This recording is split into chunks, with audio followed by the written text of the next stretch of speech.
and welcome to my channel and another video, this time all about creating an autumn wreath. This wreath here I picked up in a charity shop for £2 and I knew I wanted to create something lovely with it. It is currently the 16th of September, so if I'm wanting to make an autumn wreath I have to do it as quickly as possible to get the maximum display value out of it, I suppose. And I've got a few sources of inspiration for this. So I've got yarn, books and Pinterest. So I'll start with the yarn first. I have just finished my fall into autumn crochet blanket and there is loads of leftover yarn from this. I bought a yarn bundle which was surprisingly affordable. Unfortunately they don't sell it as the bundle anymore, but there is loads of really gorgeous autumnal colours left. These are all Women's Institute yarns. I've got a school green, plum, honey, mustards, lovely reds and greens, so everything is very autumnal. I've also got some different chunky yarns. I've got some just your average chunky yarn in a few different colours. I've got this lovely autumnal colour which we picked up in, it's a shop called Boys, I think, Boyes, and my mum got me this, so it'd be nice to put something on the wreath with this. And then I've got some chenille yarn in a couple of different colours, not loads but I do have some. And then I've got this lovely kind of weirdly, it's not scratchy, it's sort of fluffy recycled yarn. I really like this colour. I think this kind of mustardy orange is one of my favourite yarn colours. And then finally I did think about using some 4-ply cotton yarn as well, because I thought if I want to do any amigurumi, like little foxes or anything like that, it'd look really nice and detailed in a smaller yarn. So that was my original plan, to just use a smaller yarn, but I've got so many different types, we'll see. I'm also thinking, will it clash too much? Will it look too busy if I use too many different types of yarns and colours, or will it look nice? I am quite experienced in crocheting, but I'm not very artistic. I don't have a very good eye for these things, so I think I might create loads of things, put it on the wreath, rearrange it, and then get other people's opinions and see what they think. So that's it for yarn inspiration. Then I've got book inspiration too. So first of all, I've got this lovely book, which my mum also got me this one as well. Crocheted Wreaths for the Home. There are wreaths for every season in here, and there's also some other lovely wreaths. This one in particular I really liked. It's the autumn wreath, and it's got some really cute foxes on, which I definitely think I want a fox sitting in the middle. I really like these style of leaves, and I don't have any mohair yarn, but it does look like some of these leaves are quite mohair-esque. There's also some cute little hedgehogs that I might include as well. There are a few other patterns in here that I do like the look of. There's a harvest wreath, a Halloween wreath. There's some lovely berries. So there's lots of ideas to draw on from this, and I might use some of the patterns from this book.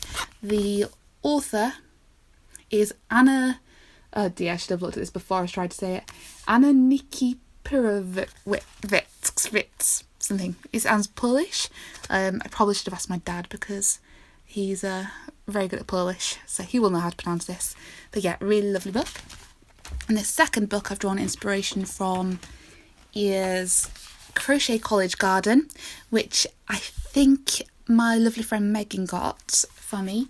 And this is by Chris Norrington, a little easier to say that one. Right over here so you can see it a little easier. And again, these guys have an autumn wreath in their book, some lovely flower designs.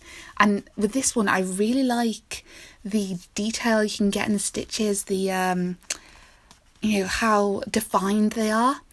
I don't know if you can see it very well on the camera here, but they are really lovely, and I really like mushrooms, so there's definitely going to be some mushrooms on here. So that's it for books. Then I've also got a few ideas from Pinterest that I've seen. I will show some pictures here, link some pictures below, however that works. But that is it for inspiration.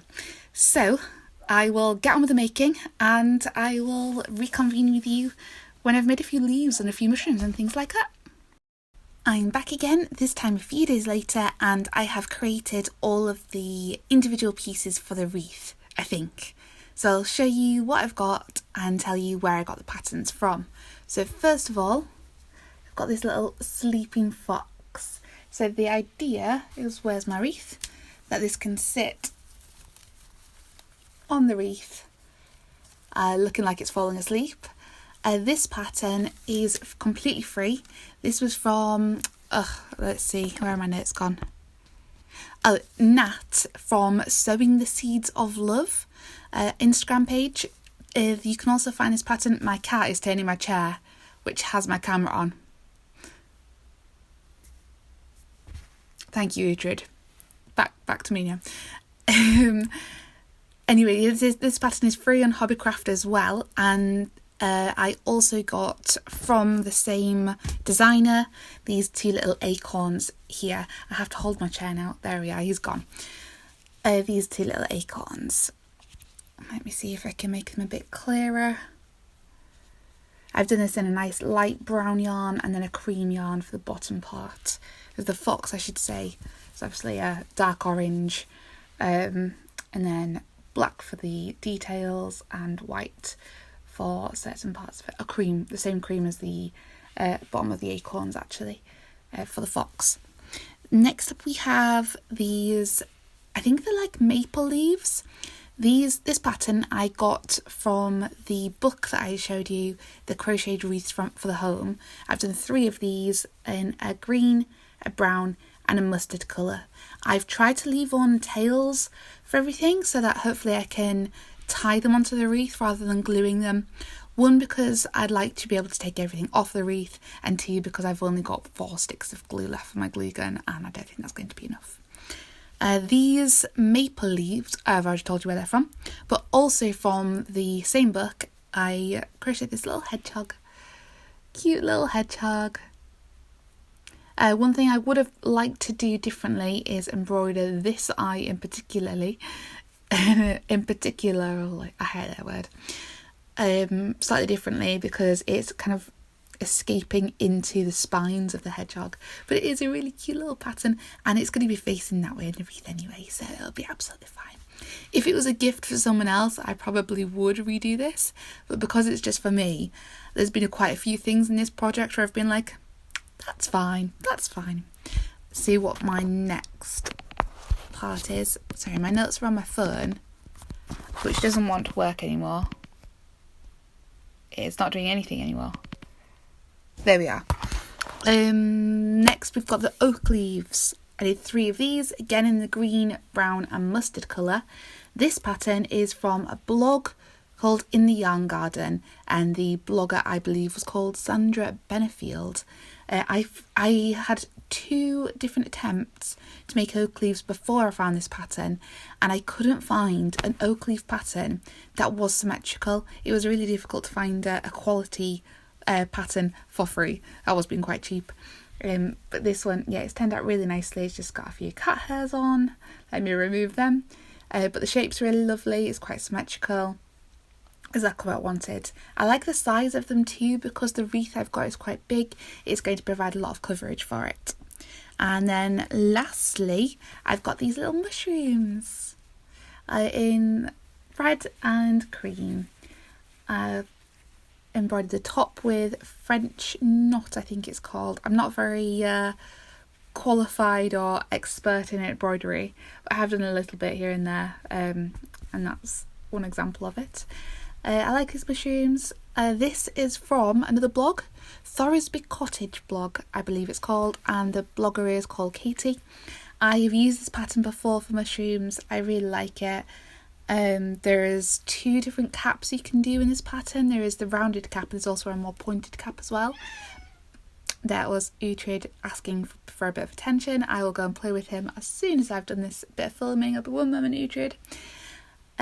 But yeah, there's lovely choices. I really like this part. Now I've just got to assemble them on the wreath and work out where I want everything. I do have an idea, and then I also have to work out how to attach them to the wreath, hopefully not with glue. So I'll meet you back here shortly.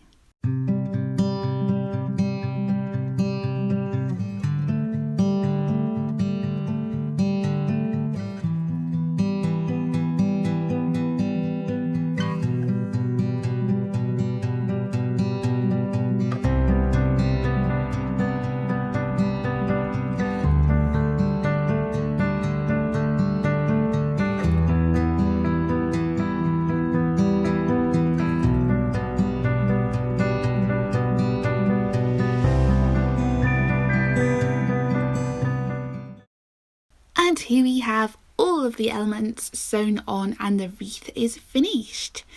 It did take quite a lot of sewing in ends and weaving through the wreath vines and manipulating them and things like that, but I think it's definitely worth it. I'm really glad I haven't used any glue.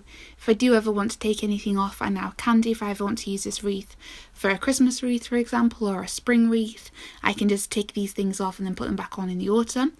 I probably won't though, to be honest, because I'm far too lazy for that. I'll probably just put this away and get it out again next autumn, but I've got that option if I would like to.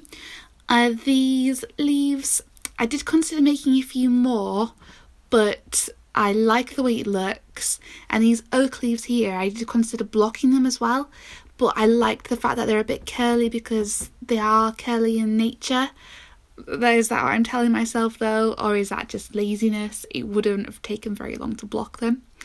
But I really, really like the colours that I've used. I know I had loads of different yarn colours to use that I haven't ended up using, but they will get used on different projects. I just didn't go with this, or it would have been all too much, and I'm happy with what I have used in the end. I would have quite liked to use slightly more muted colours.